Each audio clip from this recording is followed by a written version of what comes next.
بسم اللہ الرحمن الرحیم. دیکھیے بات یہ ہے کہ خداوند عالم نے یقیناً یہ کائنات کو خلق کیا، اور کیوں خلق کیا تو اس کا جواب بہت آسان سا ہے کہ اس نے چاہا کہ میں پہچانا جاؤں، میری شناخت ہو.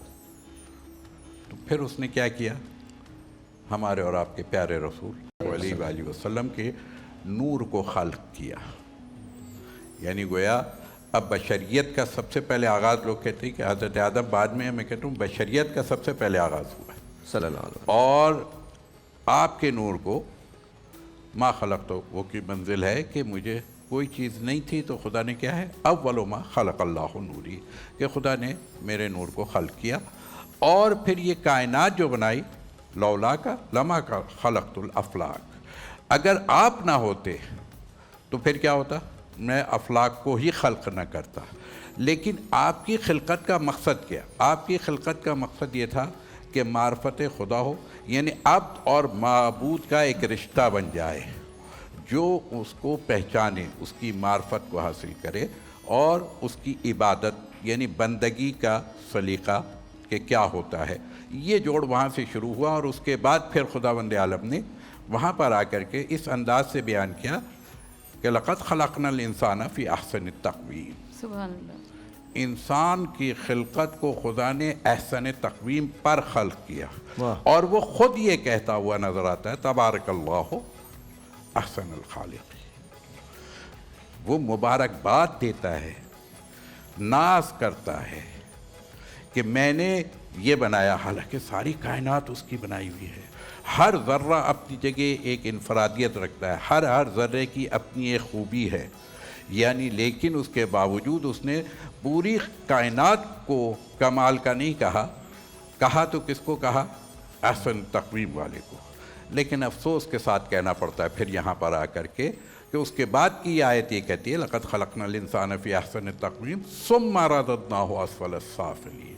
یہ بیچارہ میں کہوں گا اس انسان کو، حضرت انسان کو، جو کیا ہے اپنی اصل کو بھول گیا اور دنیا کی یہ رونائیوں میں، یہ چمک دمک میں، یہ اس کے اندر آ کر کے گم ہو گیا. اور اسی حوالے سے بس میں اور آگے بڑھ کے کہوں گا تو حضرت علی مرتضیٰ کا ایک قول ہے کہ یہ جسم صغیر میں خدا نے عالم کبیر کو چھپایا ہوا ہے. یعنی یہ جو جسم ہے نا، جسے ہم احسن تقویم کہہ رہے ہیں انسان، کیونکہ بندے اور رب کا رشتہ، تو وہ تو ہم سے قریب ہے. نحن اقرب من حبل الورید، کیا ہم اس سے قریب ہیں؟ مشکل یہ ہے. یہ رمضان، یہ عبادات، یہ جمعے کا دن، یہ مختلف جو یہ قرآن مجید، یہ جتنا بھی دین الہی اس نے ہمارے حوالے کیا، اپنی پسندیدہ آئیڈیالوجی کو ہم کو دیا ہے کہ جس کے اوپر یہ انسان اپنے کمال تک پہنچ سکتا ہے. یعنی بندگی کے کمال کو لیکن یہاں ایک بات ہے نا، بالکل ٹھیک ہے، قرآن کریم سب سے بڑی حقیقت ہے، سب کچھ ہے، نماز، روزہ، حج، زکوٰۃ. حقوق العباد کیا ہے؟ نہیں میرے ایک سوال میں آپ سے پوچھنا چاہ رہا ہوں.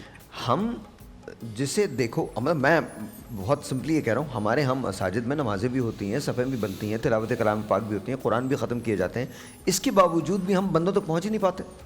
ایک چھوٹی سی جو میری اپنے ذہن میں ہے کہ عبادت کو ہم نے منحصر کر دیا ہے نماز، روزہ، اس کے ساتھ.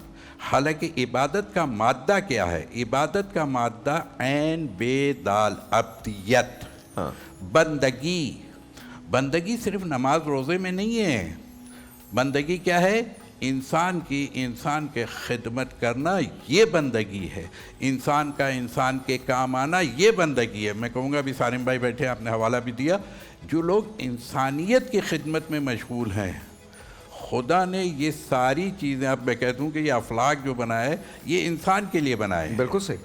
اور انسان کو اگرچہ کہ یہ اب افسوس کے ساتھ کہنا پڑتا ہے کہ مسلمان بیچارہ جسے افلاک دیکھنا تھا، جسے آفاق دیکھنا تھا، وہ تو اب فلک نہیں دیکھتا، افلاک کیا دیکھے گا؟ یہ جمع ہے نا.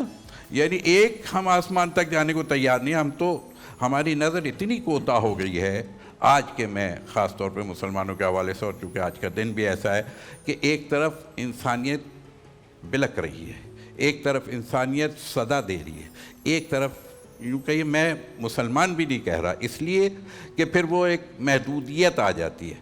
آج مظلومیت کا ساتھ دینے کے لیے کہاں مسلمان کھڑا ہے؟ جبکہ یہ دیکھیے کہ 57 ممالک صرف جو یہ کہتے ہیں کہ جناب اگر یہ مسلمان اس طریقے سے ہے کہ اس کے ایک اعضاء کو اگر تکلیف ہو تو دوسرا اعضاء خود بخود محسوس کرتا ہے۔ آج ہم محسوس کر رہے ہیں انسان کو، انسان کی حیثیت سے۔ آپ مسلمان ہونے کا دعویٰ کرتے ہیں تو کیا مسلمان کو مسلمان کا درد ہے اس کے دل میں؟ یعنی یہاں پہ وہ پھر میں ایک بات اور علامہ اقبال کے حوالے سے بہرحال مجھے بار بار وہ فکر بیدار کرتی رہتی ہے کہ ہم کھو گئے ہیں جس دن ہم، یہ حضرت علی کا قول ہے نا کہ من عرف نفسہ فقط عرف ربہ، ہم اپنی خودی کو کھو گئے ہیں، ہم خود ہی میں کھو گئے ہیں، خودی میں کوئی نہیں جا رہا، خود ہی میں رہتے ہیں۔ یہ جب تک ہم نہیں چھوڑیں گے، خود ہی میں رہنا جب تک نہیں چھوڑیں گے، اس وقت تک آپ خودی کے سمندر میں اتر نہیں سکیں گے، اور جب تک آپ خودی کے سمندر میں غوطہ زن نہیں ہوں گے، اپنے رب تعالیٰ کو پا نہیں سکتے ہیں۔ بار بار علامہ اقبال نے متواتر جگہوں پر کیا ہے لفظ خودی کو استعمال کر کے، اور آج ہم مسلمانوں نے اپنی خودی کو بیچ دیا ہے، بہت سستے سودے پر بیچ رہے ہیں۔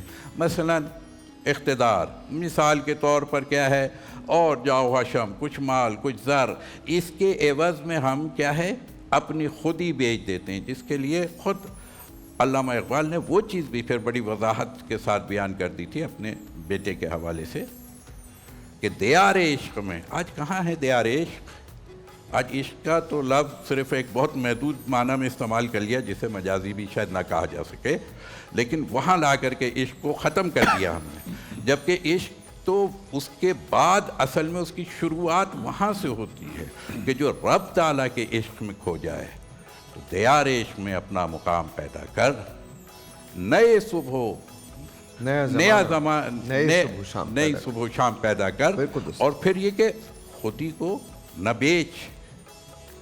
غریبی میں اگر آپ غریب ہیں، فرض کر لیں وہاں کے لوگ تو وہ تو اپنا مقام پیدا کر رہے ہیں، لیکن ہم کہاں کھو گئے؟ فقیری ہے۔ جی میرا طریق امیری نہیں فقیری ہے، خودی نہ بیچ، غریبی میں نام پیدا کر۔ اور پھر مسلمان کی ایک تعریف بڑی اچھی کی، مجھے بہت پسند آتی ہے وہ کہ آپ نے اس کو بھی اس انداز سے کہا کہ کافر کی پہچان کیا ہے؟ کافر کی پہچان ہے کہ وہ آفاق میں گم ہے، مومن کی پہچان یہ ہے کہ اس میں ہے آفاق گم۔